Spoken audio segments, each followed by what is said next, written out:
the explosive truth behind Barack Obama's secret ties to Diddy. In a world where the lines between politics and entertainment are increasingly blurred, one unexpected connection has captured the attention of both the public and the media. This narrative unfolds in a packed courtroom, thick with anticipation, as the entrance of a man in a navy suit shifts the tone from a celebrity scandal to something far more serious. Clipped under his lapel is a badge, federal, and the moment he steps up to the witness stand, silence blankets the room. This is not just another witness, it is a former high-ranking FBI agent with access to years of confidential investigations. What he has to say will stun everyone present, revealing connections that could change everything we thought we knew about the relationship between Barack Obama, the former president, and Sean Diddy Combs, the music mogul.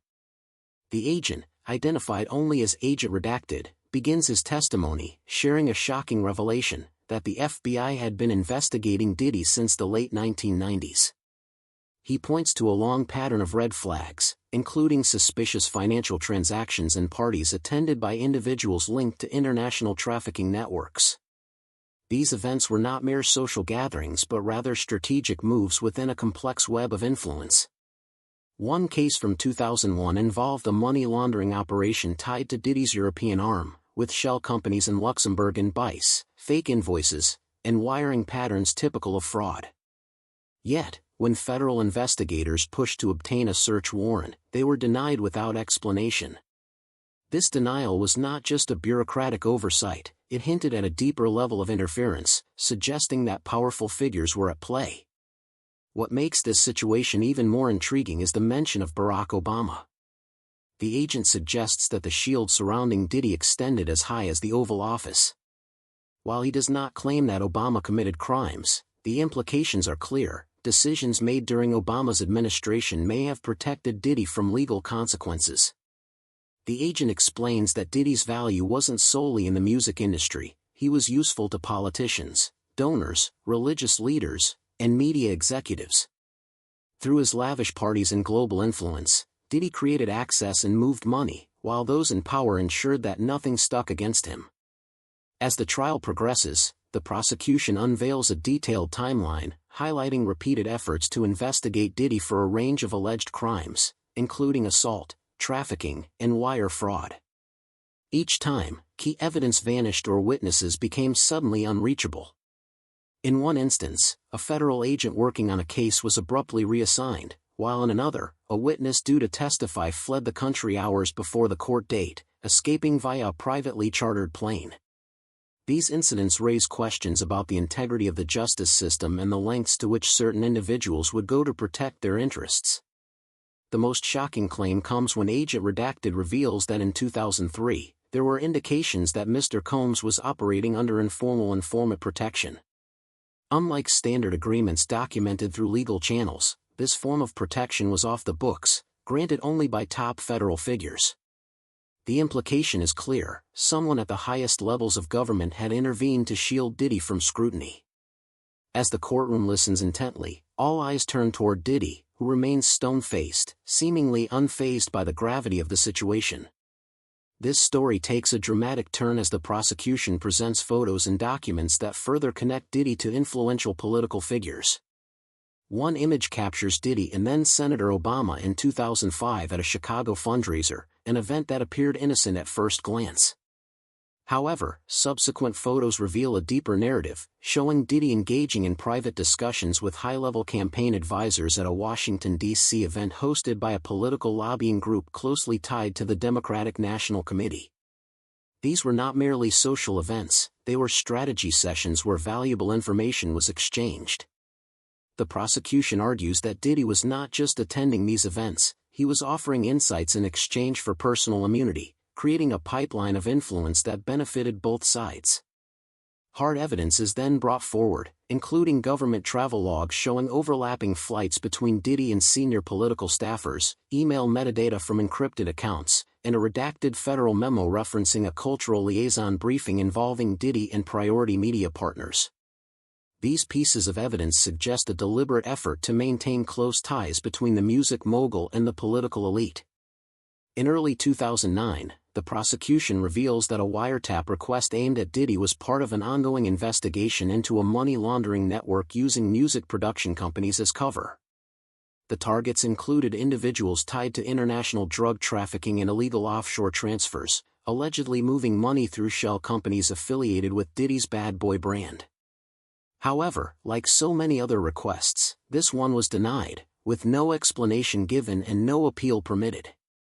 The judge attempts to contain the courtroom shock, instructing the jury not to speculate, but the implications are already clear.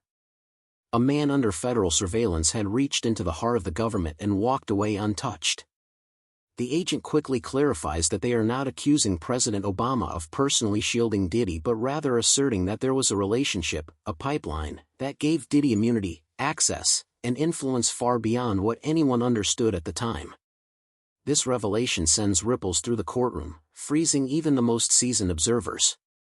The agent holds up a high-resolution photo taken in 2014 at a private gathering on Martha's Vineyard, showcasing Diddy alongside former President Obama and civil rights activist Reverend Al Sharpton. This was not a public event but a private affair held on an estate owned by a reclusive tech billionaire with documented ties to Hollywood and military contractors. The guest list includes names previously linked to closed federal investigations, such as former CIA assets and sanctioned arms dealers, further complicating the narrative. As the courtroom processes this information, the judge calls for a recess, allowing the gravity of the revelations to sink in. For the first time since the trial began, Diddy looks shaken, no longer the confident figure who arrived with a legal team and a smile. Instead, he sits quietly, expressionless, as if the reality of his situation has finally caught up with him. When court resumes, the energy is shifted, the focus is no longer just on Diddy but on the systemic issues exposed by the trial. The illusion of equality under the law is now fractured by unsettling truths about power and influence. The government's star witness, Agent Redacted, resumes his testimony, speaking more slowly now, weighed down by the significance of what he is about to say. What follows will turn the courtroom into a crucible of suspicion, sending tremors through Washington, Los Angeles, and beyond. The agent claims that Diddy maintained an extensive private surveillance network spanning multiple properties, with intelligence from foreign agencies painting a darker picture of his activities. Surveillance footage reveals Diddy allegedly meeting with organized crime financiers, hosting yacht gatherings that included underage girls flown in from Brazil and Eastern Europe, and reports that some of the girls believed they were attending auditions for American Idol. These allegations paint a disturbing portrait of a man whose empire is built on intimidation, silence, and high-level protection. With each revelation, the stakes grow higher, and the implications for the justice system become increasingly apparent. The courtroom becomes a battleground for truth, as the line between celebrity and criminality blurs. The narrative shifts from a simple trial to a complex exploration of how power operates behind closed doors, exposing the uncomfortable realities of influence and accountability. As the trial continues, the audience is left grappling with the question, how much did those in power know, and how far would they go to protect their interests? The story is just getting started, and the revelations are set to reshape our understanding of the intersection between politics and entertainment. Tornado. #### Unveiling the Hidden Network, Diddy's Influence and Protection. As the trial unfolds, the layers of Diddy's influence and the protective network surrounding him become increasingly apparent. The prosecution delves deeper into the intricate web of relationships that allowed Diddy to operate with impunity, revealing a landscape where entertainment, politics, and covert operations intersect. This section explores the multifaceted nature of Diddy's connections, illustrating how he leveraged these relationships to navigate the murky waters of legality and illegality alike. One of the most significant aspects of Diddy's network is his ability to blend seamlessly into the worlds of both entertainment and politics. His presence at high-profile events is not merely coincidental, it is strategic. By attending galas, fundraisers, and exclusive gatherings, Diddy cultivates relationships with key players in the political arena. These interactions are not limited to casual conversations over cocktails, they often involve behind-the-scenes discussions about influence, access, and mutual benefit. For instance, during a private dinner in Washington, D.C., Diddy was seen in deep conversation with several prominent political advisors, discussing potential collaborations that could enhance his brand while also benefiting their campaigns. Such exchanges are not only about securing endorsements but also about establishing a sense of loyalty and obligation that can be drawn upon when necessary. Moreover, Diddy's connections extend beyond the realm of politics into the entertainment industry itself. As a music mogul, he has cultivated a vast network of artists, producers, and industry insiders. This network serves as a powerful tool for influence, allowing him to sway opinions and shape narratives. For example, Diddy has been known to leverage his relationships with major record labels to promote emerging artists, often aligning their careers with his own interests. In doing so, he not only enhances his own brand but also creates a sense of dependency among these artists, who may feel indebted to him for their success. This dynamic fosters a culture of silence, where those who might otherwise speak out against Diddy's questionable practices are hesitant to do so, fearing repercussions to their careers. The protective measures around Diddy are further exemplified by the way he navigates legal challenges. The prosecution highlights instances where Diddy has faced allegations of misconduct, yet he consistently emerges unscathed. One notable case involves a 2012 human trafficking and narcotics investigation initiated by the Miami field office. A close associate of Diddy was apprehended and accused of funneling illicit money overseas.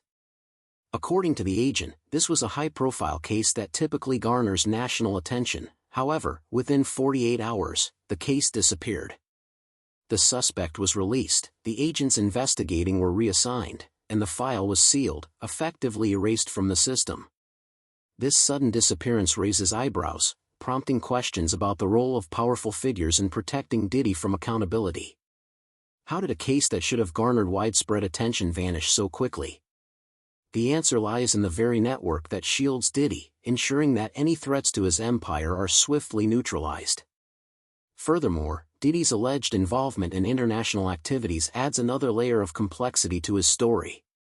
Surveillance teams tracking his movements revealed that what appeared to be luxury vacations were actually opportunities for clandestine meetings with organized crime financiers. These gatherings, often held on private yachts or in exclusive locations, facilitated the exchange of sensitive information and resources. The presence of underage girls at these events, purportedly lured under the guise of auditions for popular television shows, underscores the darker side of Diddy's operations. The prosecution emphasizes that these events were not simply social gatherings but calculated strategies to cultivate relationships with individuals who could provide leverage in both the entertainment and political spheres. The implications of these revelations extend beyond Diddy himself, raising critical questions about the broader systems that enable such behavior. The trial exposes a culture of complicity, where influential figures prioritize their interests over the pursuit of justice. The connections forged between Diddy and those in power create a feedback loop that perpetuates a cycle of protection and silence. This dynamic is particularly concerning when considering the potential impact on the victims of Diddy's alleged actions. The testimonies of those who have come forward, detailing experiences of coercion and manipulation, highlight the human cost of this network. Their stories serve as a stark reminder of the real-world consequences of unchecked power and influence. As the trial progresses, it becomes evident that Diddy's relationships are not merely transactional, they are deeply rooted in a shared understanding of the rules of the game. Those who engage with Diddy understand that crossing him could lead to dire consequences, not just for themselves but for their families and careers. This atmosphere of fear and intimidation further entrenches the protective bubble around Diddy, allowing him to operate with a sense of invulnerability. The prosecution's arguments underscore the need for a reckoning, not just for Diddy but for the entire system that has enabled his actions to go unchecked. Ultimately, the trial serves as a microcosm of the larger issues facing society today. It illustrates how the lines between entertainment, politics, and crime can blur, leading to a dangerous normalization of unethical behavior.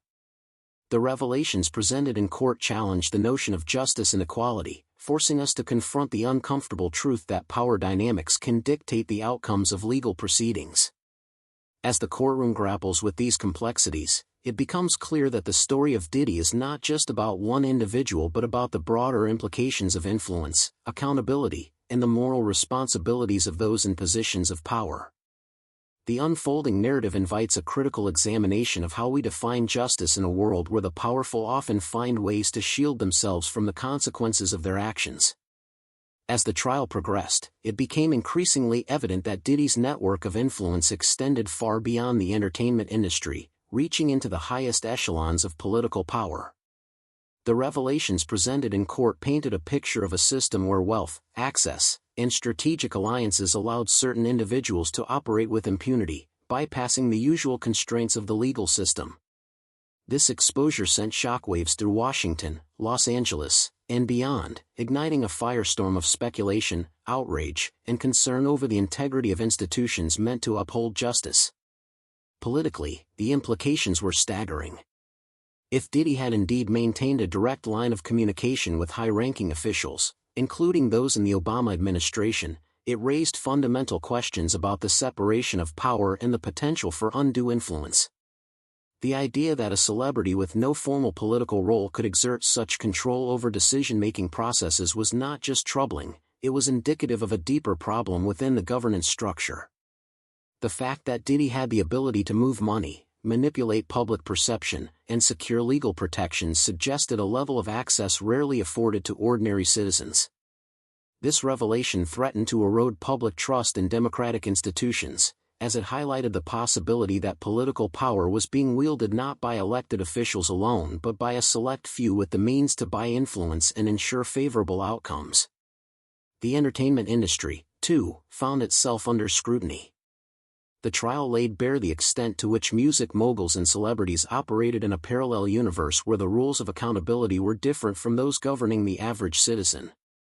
Diddy's alleged use of blackmail, surveillance, and psychological manipulation to control artists, business partners, and even political figures exposed a culture of exploitation hidden beneath the glitz and glamour of the entertainment world. The testimonies of victims who described being coerced into silence or forced into contractual obligations through fear and intimidation painted a grim picture of an industry where power imbalances dictated the terms of engagement. The revelation that Diddy had allegedly used his influence to suppress negative publicity and steer talent towards specific labels or projects further underscored the need for greater transparency and regulation within the sector. Beyond the immediate political and entertainment ramifications, the trial also sparked a broader societal debate about the role of wealth and influence in shaping public discourse. The fact that Diddy had been able to navigate legal and political systems with relative ease, despite repeated allegations of misconduct, raised concerns about the fairness of the justice system itself. If individuals with sufficient financial resources and connections could avoid consequences while others faced harsher treatment, it called into question the principle of equal justice under the law. This disparity was particularly glaring in cases where victims had attempted to come forward but were met with threats, legal retaliation, or career-ending consequences. The trial thus became a focal point for discussions about systemic inequality, the power of corporate and political elites, and the urgent need for reforms to prevent such abuses of power from continuing unchecked.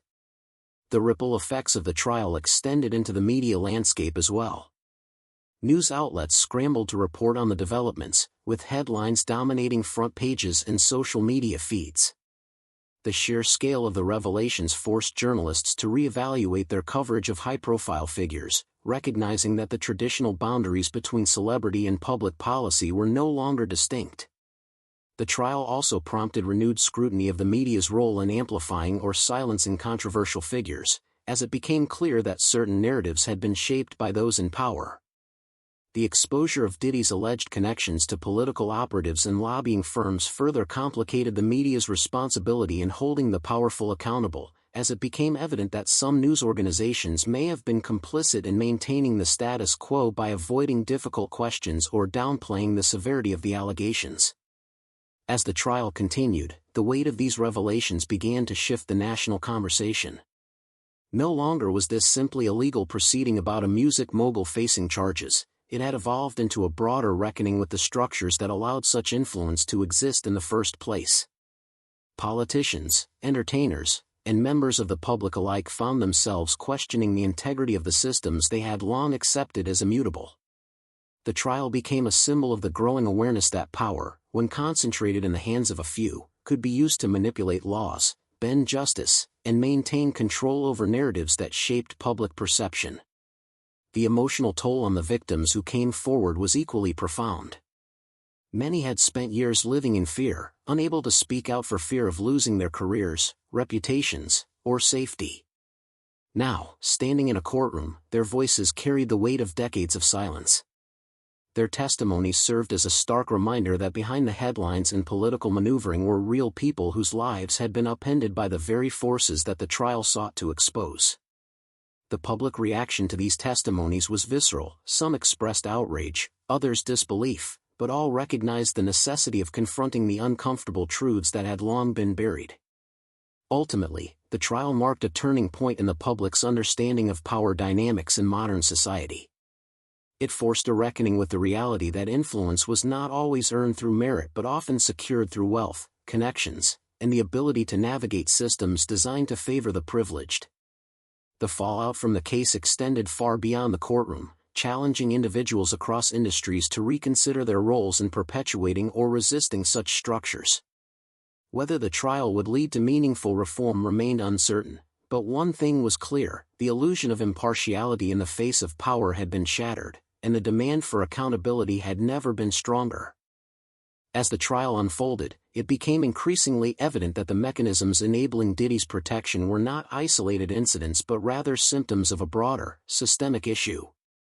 The narrative woven throughout the courtroom revealed a complex interplay between influence, wealth, and power that transcended individual actors and permeated the very fabric of society. This system, characterized by a network of relationships and allegiances, allowed certain individuals to navigate legal and political landscapes with a level of privilege and impunity that seemed almost surreal to the average citizen. At the core of this system lies the concept of access. Diddy's ability to interact with high-ranking political figures and influential industry leaders provided him with a unique platform from which to exert his influence. The trial illustrated how access can be weaponized, transforming into a currency that allows individuals to manipulate outcomes in their favor. This is not merely about having a seat at the table, it is about wielding the power to shape agendas and decisions from within that table. The implications of this are profound, as it suggests that those who possess access can essentially dictate the rules of engagement, bending them to fit their needs and desires. The intertwining of entertainment and politics further complicates this narrative. Diddy's connections to political figures were not accidental, they were strategically cultivated to serve dual purposes, both to elevate his brand and to gain leverage in political arenas. This duality raises ethical questions about the role of celebrities in the political process. When a music mogul can influence political campaigns or sway public opinion through carefully curated events and media appearances, it blurs the lines between artistry and activism. The result is a landscape where the entertainment industry's influence can overshadow the voices of everyday citizens, creating a dissonance between the perceived values of democracy and the reality of power dynamics at play. Moreover, the trial highlighted the alarming extent to which financial resources can be leveraged to protect individuals from legal consequences. The revelation that Diddy had the ability to donate substantial sums to political action committees tied to the Obama administration during a critical period in the election cycle underscored the potential for corruption. This act of philanthropy, while framed as support for a political cause, raised eyebrows about the motivations behind such donations. It prompts a crucial question: when money flows from a powerful figure to a political entity, is it truly altruistic, or is it an investment in favor that can be cashed in when needed? The implications of this practice are far-reaching, as it suggests that the very mechanisms intended to foster democratic engagement can be manipulated to serve the interests of the wealthy and influential. The testimonies of victims further illuminated the human cost of this systemic protection. Individuals who had suffered at the hands of Diddy and others in similar positions of power were left to grapple with the reality that their experiences were often dismissed or minimized in the grand scheme of things. The trial became a stage for these voices to be heard, shedding light on the pervasive culture of silence that surrounds abuse and exploitation in both the entertainment and political sectors.